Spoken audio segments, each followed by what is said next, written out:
sembah, ku pujimu, ku rasakan kehadiran-Mu Tuhan, ku angkat hati. Amin Tuhan. Ku pandang ketulusan-Mu, saat ku sembah, puji-Mu, rasakan kehadiran-Mu Tuhan. Rasakan kehadiran-Mu Tuhan. Katakan ku rasakan kehadiran-Mu Tuhan. Haleluya. Beri kemuliaan yang meriah bagi Tuhan.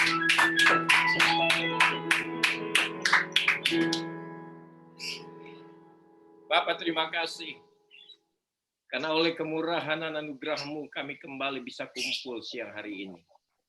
Kesehatan tubuh yang kami miliki ini juga adalah berkat Tuhan. Itu sebabnya kami mau gunakan waktu dan tubuh yang sehat ini sebagai sarana untuk kami boleh memuji, menyembah, bahkan ditaburi oleh firman-Mu.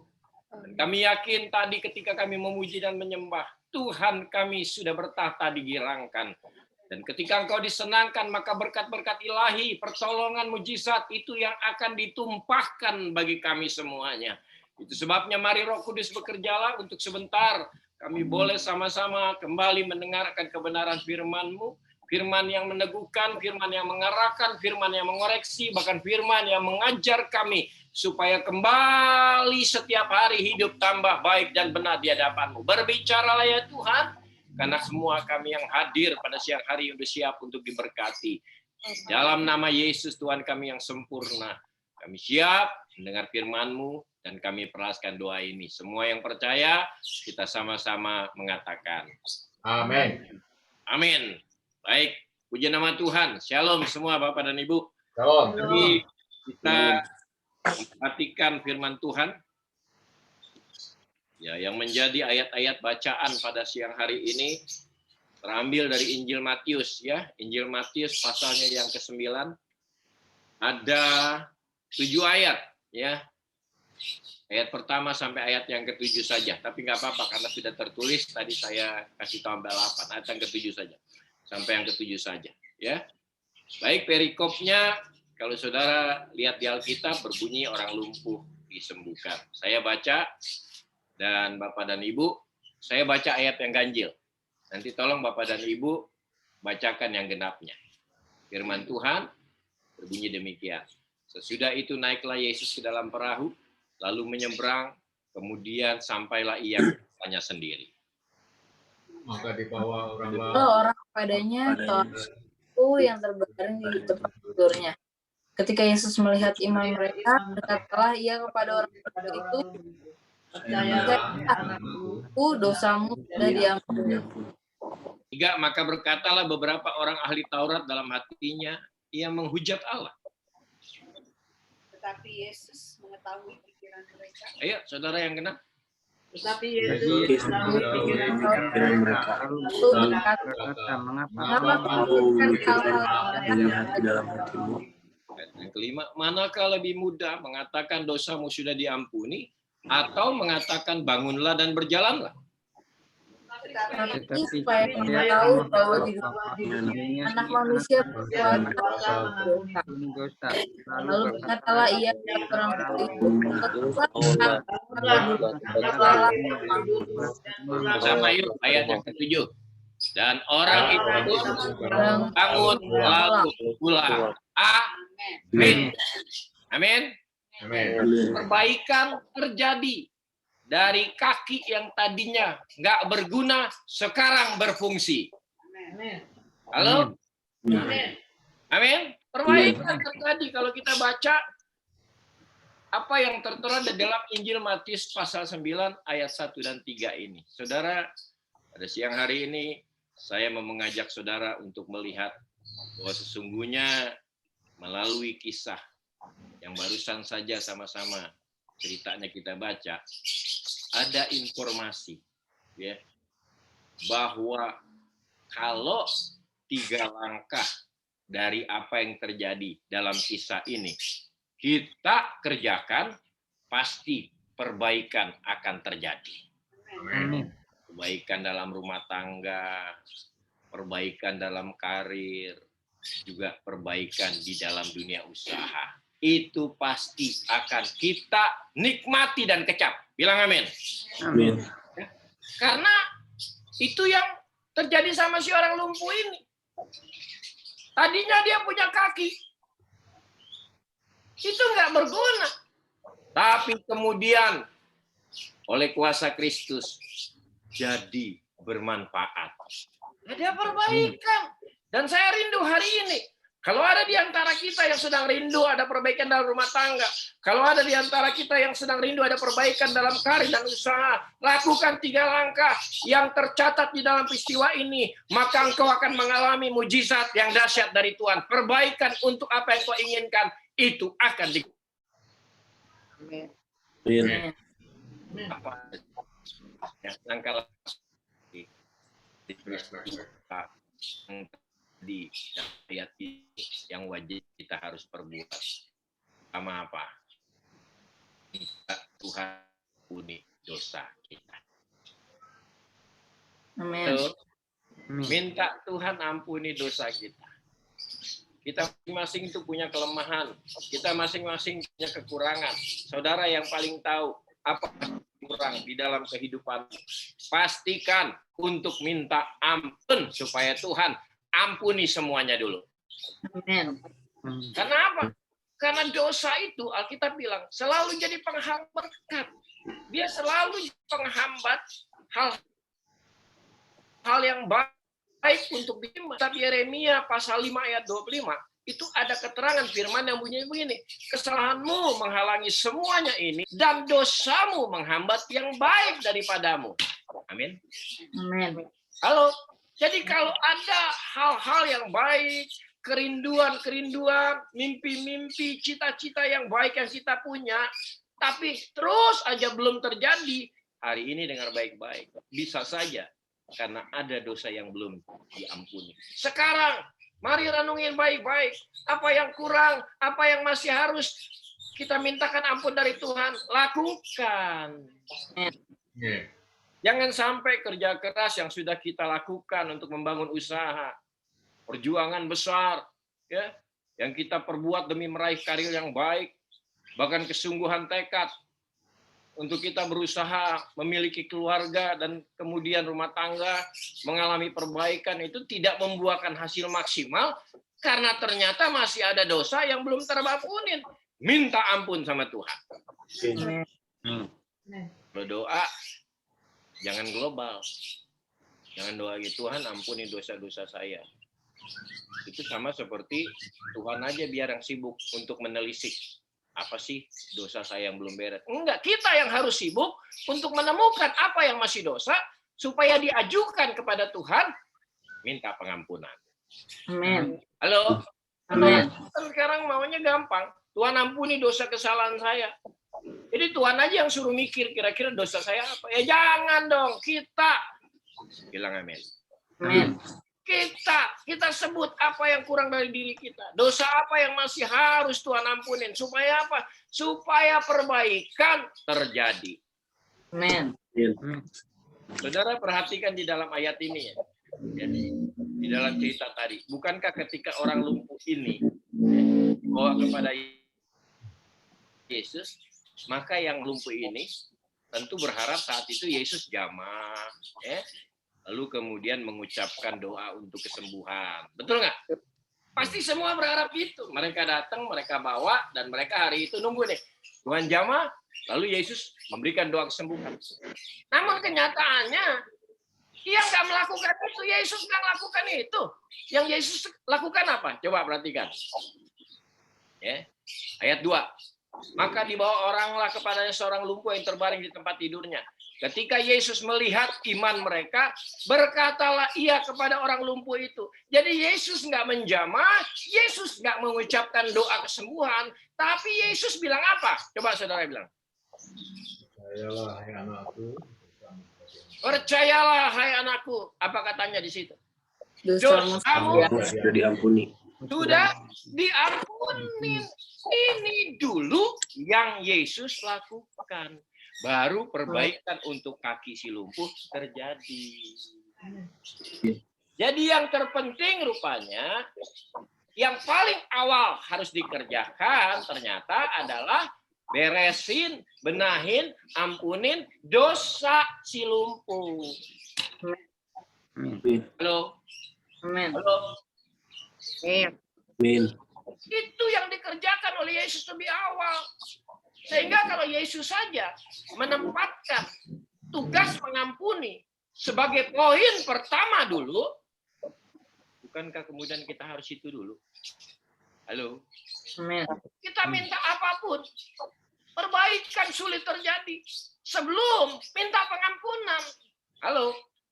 Amin. Pengampunan, minta pengampunan. Siapa orang di dunia ini yang tidak ada dosanya? Bahkan saya sebagai hamba Tuhan, semua orang-orang yang pintar khotbah juga ada kelemahannya. Itu sebabnya kita perlu untuk selalu merenung, mengingat-ingat apa kira-kira kesalahan yang kita baru saja perbuat yang mesti mohon pengampunan dari Tuhan. Amin. Halo. Kadang-kadang ada orang yang bilang, dosa kayak gini kecil lah, ini kan anggap aja kelalaian sebagai manusia. Ngapain sih kita perlu harus minta ampun? Hati-hati. Hati-hati. Kecil apapun kesalahan, kalau tidak Tuhan ampuni, bisa jadi masalah besar. Halo. Sekecil apapun dosa yang masih belum diampuni Tuhan, bisa jadi persoalan gede, saudara. Amin, saudara.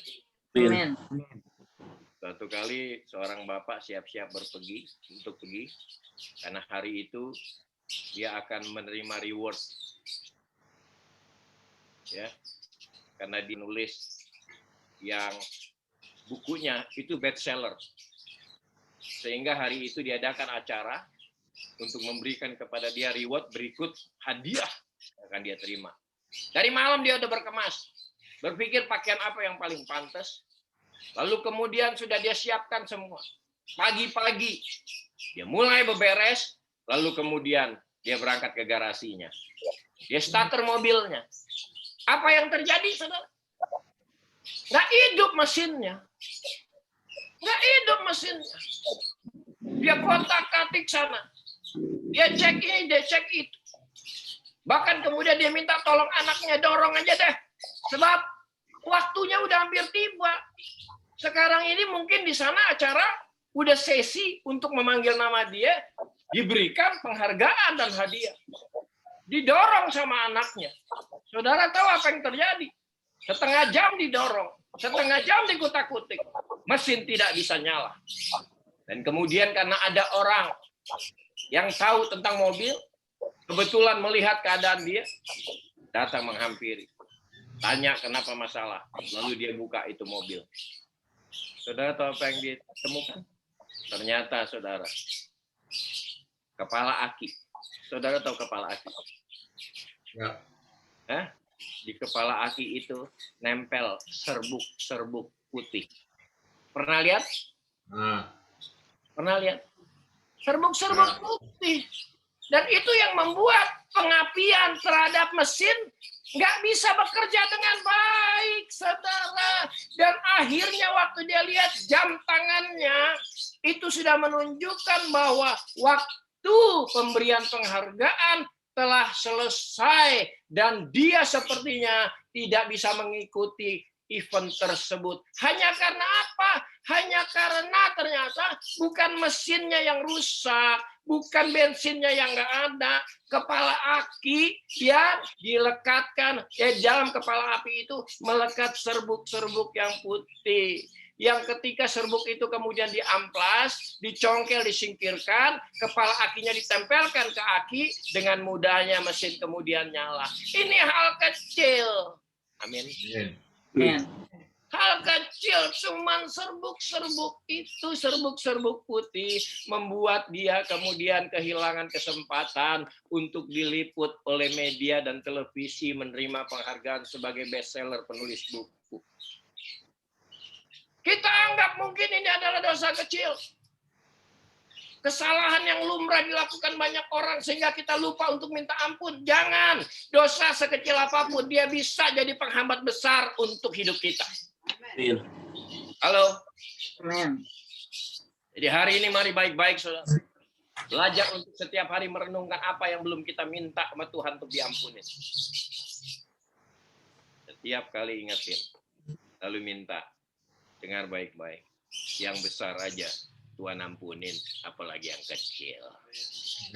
Cuman karena kita tahu yang besar aja diampunin, kita lupa ngomongin yang kecil. Jangan hari ini dengan baik-baik.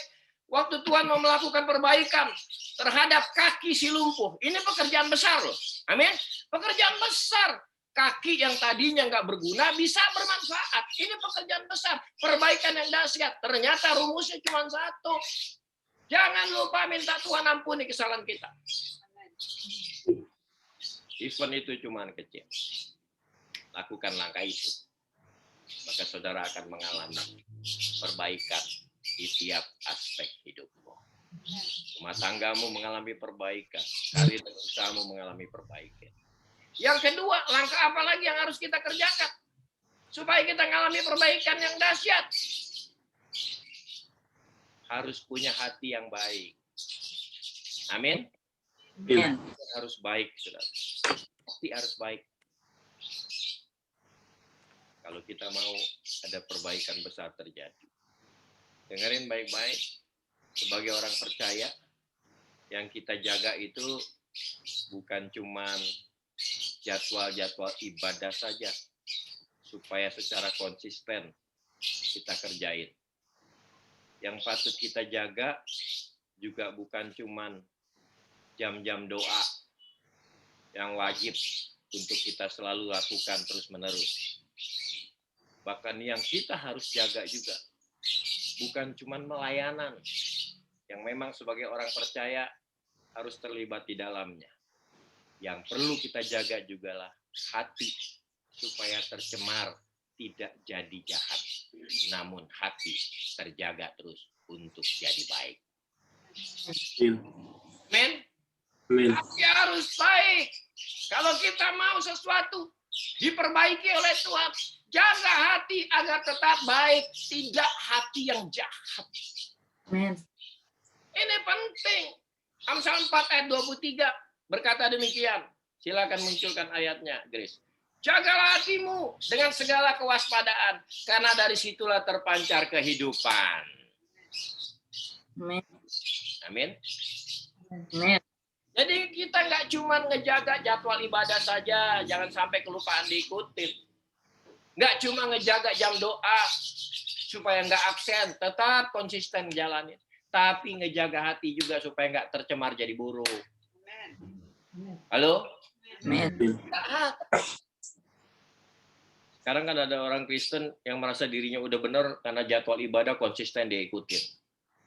Ada banyak orang Kristen yang merasa dirinya sudah sangat rohani karena dalam doa dia tekun, hampir nggak pernah kelewat jadwalnya. Tapi dia lupa ngejaga hati. Nggak bisa, saudara. Hati itu hal penting.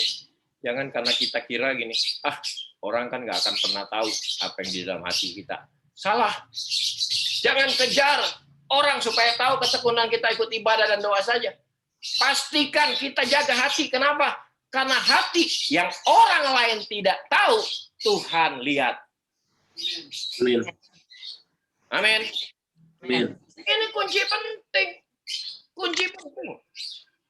Jadi kalau kita mengalami perbaikan, pastikan yang pertama adalah dosa sudah Tuhan ampunin semuanya. Amin. Yang kedua, hati. Punya hati yang baik. Ya. Kalau mungkin orang nggak tahu hatimu, orang nggak bisa ngelihat sebenarnya apa yang sedang dirancang di dalam hati.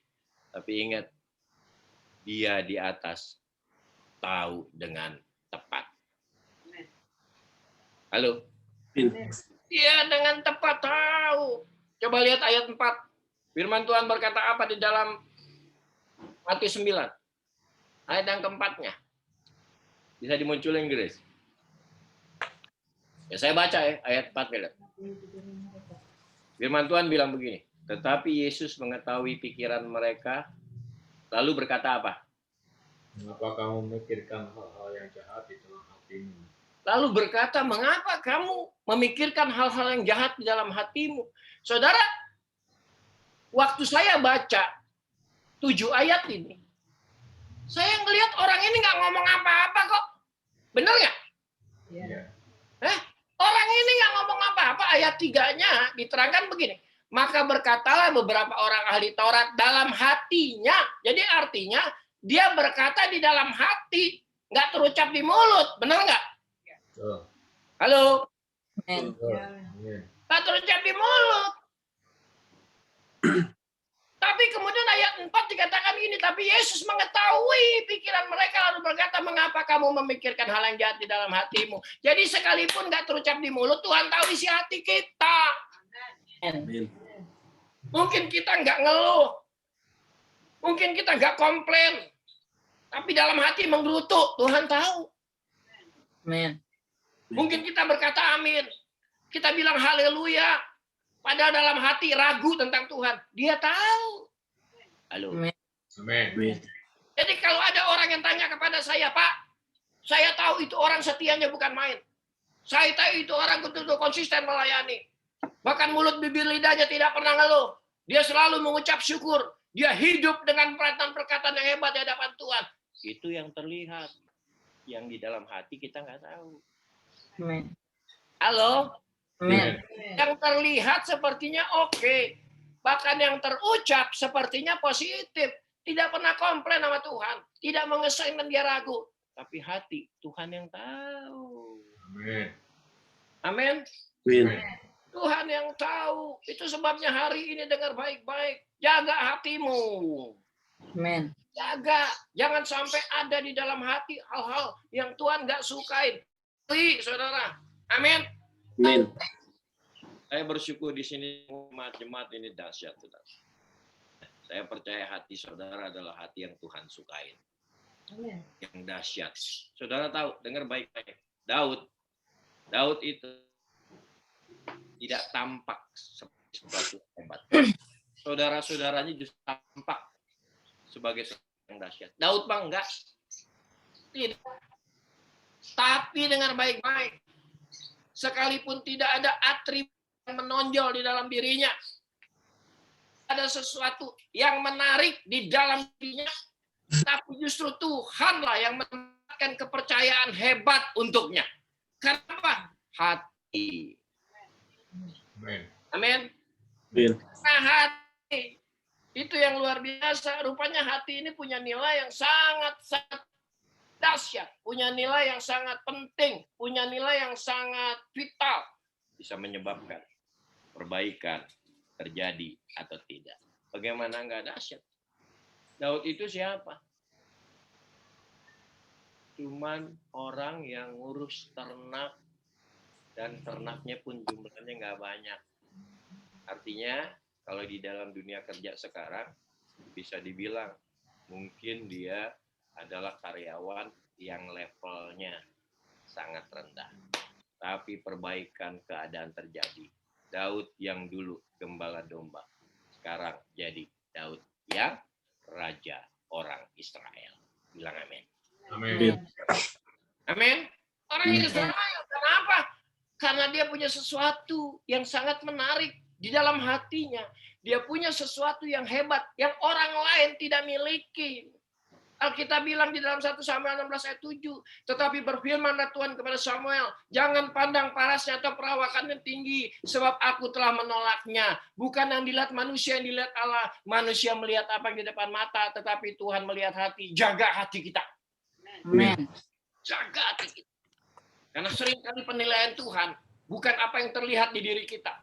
Bukan apa yang terlihat di aktivitas rohani kita. Bukan apa yang terdengar di mulut-mulut atau di ucapan doa kita. Bukan, tapi yang di hati. Amin. Amin. Ya. Amin. Nggak apa-apa kita berdoa, mungkin kata-katanya nggak sepinter orang lain, nggak apa-apa, asal hatinya oke. Amin. Amin. Amin.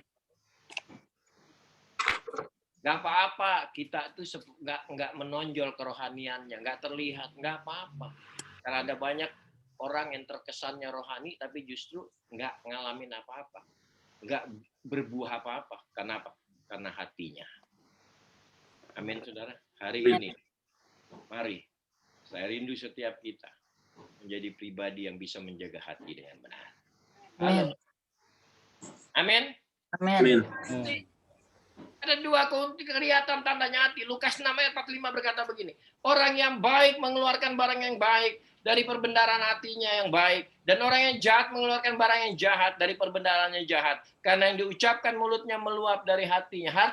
Jadi artinya apa? Saudara tahu nggak? Orang yang hatinya baik, itu pasti berbuah-buah hidupnya. Amin. Halo? Amin. Pasti berbuah-buah. Jadi gampang kalau saudara mau lihat. Ini orang hatinya baik apa enggak? Lihat buah. Amin. Lihat buah. Karena buah itu menandakan hati nggak mungkin dari perbendaharaan orang jahat.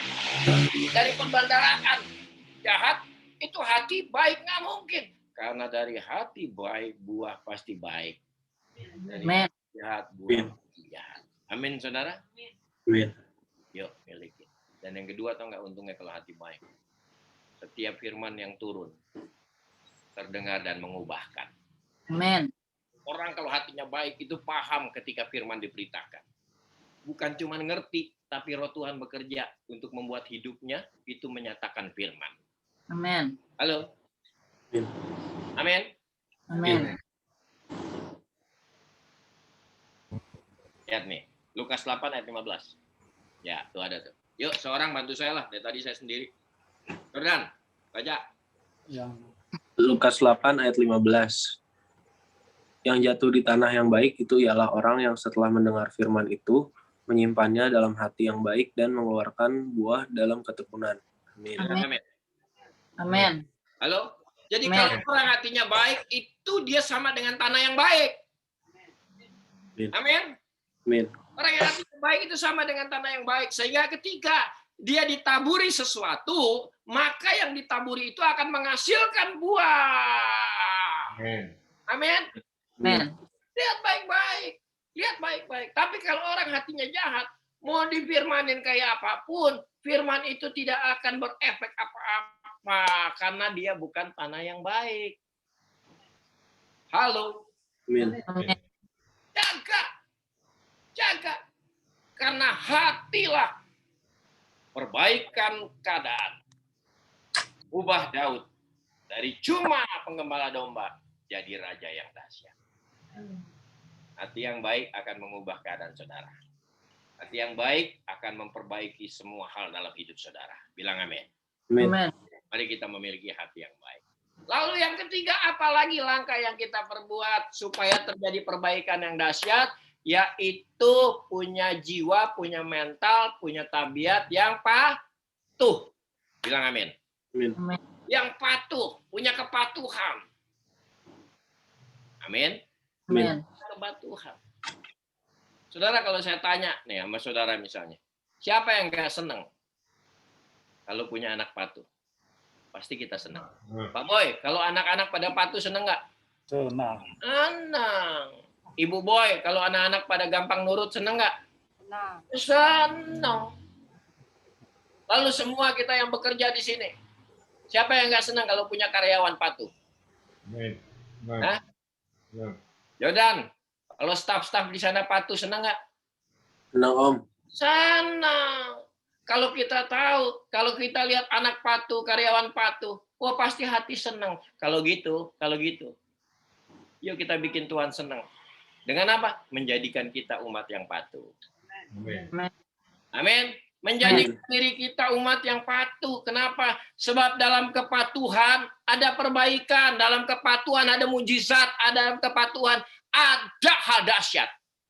Amin. Saya enggak? Lihat Matius 9 ayat 6 dan 7 di peristiwa tersebut. Lihat.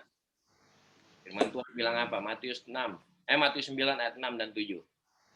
Masih dicerita orang yang lumpuh tadi. Karen baca. Bentar. Matius 6. Ayat Belum. 9, 6 dan 7. Yuk. Bentar buka kitab. Oh, udah.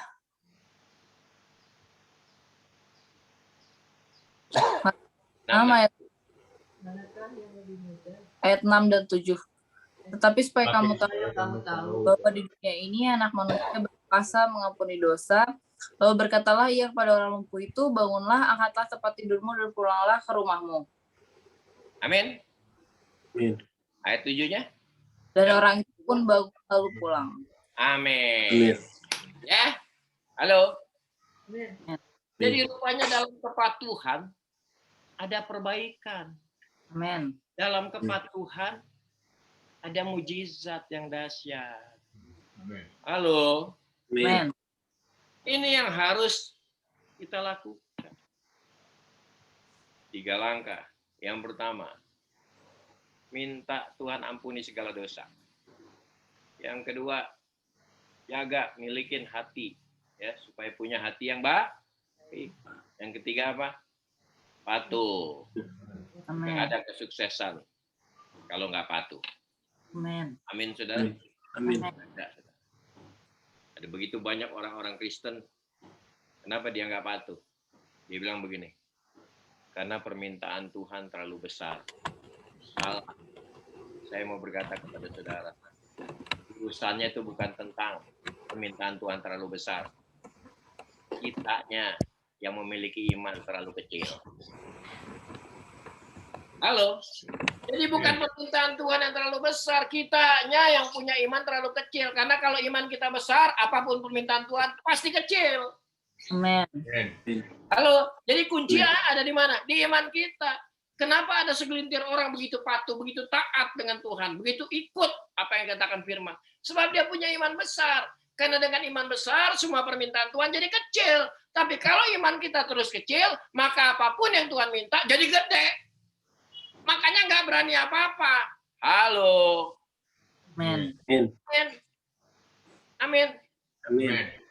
Saudara, mari. Tidak ada yang besar kok. Tuhan sering justru menantang kita pada hal-hal yang kita takut perbuat. Saudara lihat deh, orang ini kan lumpuh. Yang namanya orang lumpuh, anak kecil juga tahu. Dia nggak bisa disuruh jalan. Dia nggak bisa disuruh bangun. Betul nggak? Betul nggak? Dia nggak akan mau. Dia takut, dia nggak berani. Tapi justru apa yang dia nggak berani, apa yang dia nggak sanggup kerjakan, itu yang Tuhan perintahkan. Amin. Bangun, jalan, pulang. Halo. Amin. Justru itu.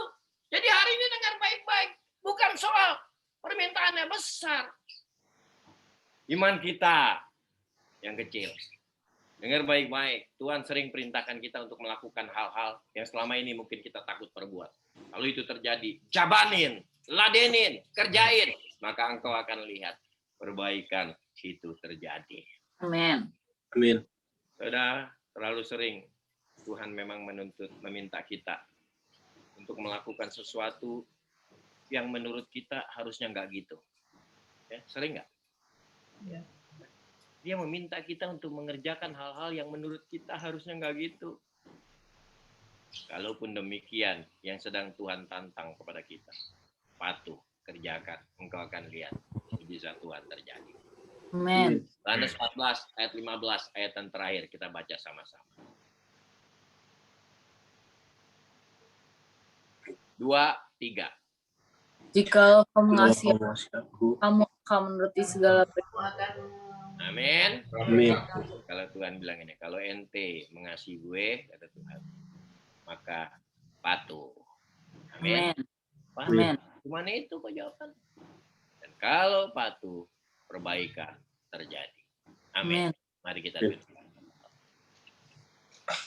Bagi Tuhan tak ada yang mustahil.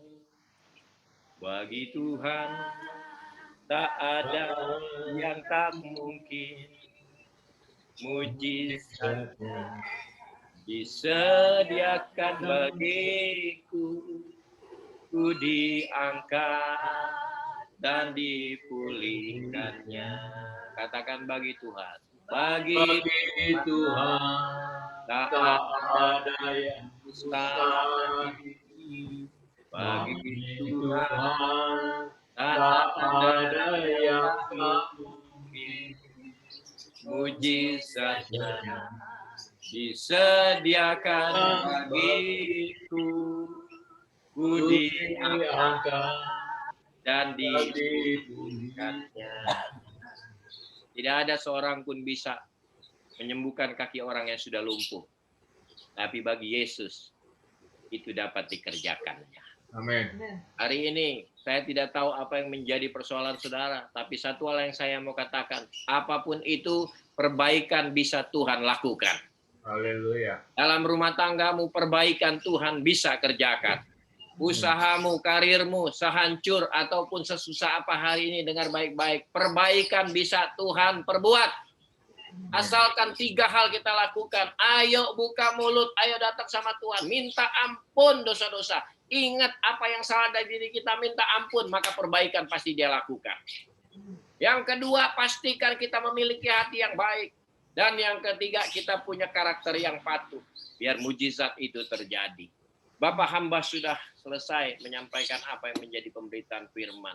Sempurnakan supaya masing-masing orang bisa menyerap, lalu kemudian meyakini dan mempraktekannya. Dan engkau akan kerjakan perbaikan yang ajaib untuk semuanya. Yang sakit, sembuhkan. Yang lemah, kuatkan. Yang sedih hati, hiburkan. Yang bimbang, teguhkan. Tuhan dipermuliakan. Bapak dan Ibu yang kasih Tuhan, angkat kedua tanganmu. Kita mau sama-sama terima berkat dari Tuhan. Kiranya segala berkat dari Allah Bapa, cinta kasih dari Tuhan kita Yesus Kristus, serta pimpinan kuat kuasa Roh Kudus, menyertai hidup kita semuanya, dari mulai siang hari ini, sampai selama-lamanya, sampai Maranatha, dia ada di awan-awan untuk jemput kita semua. Yang diberkati dan percaya, semua kita sama-sama mengatakan. Amin. Amin. Selamat hari Minggu.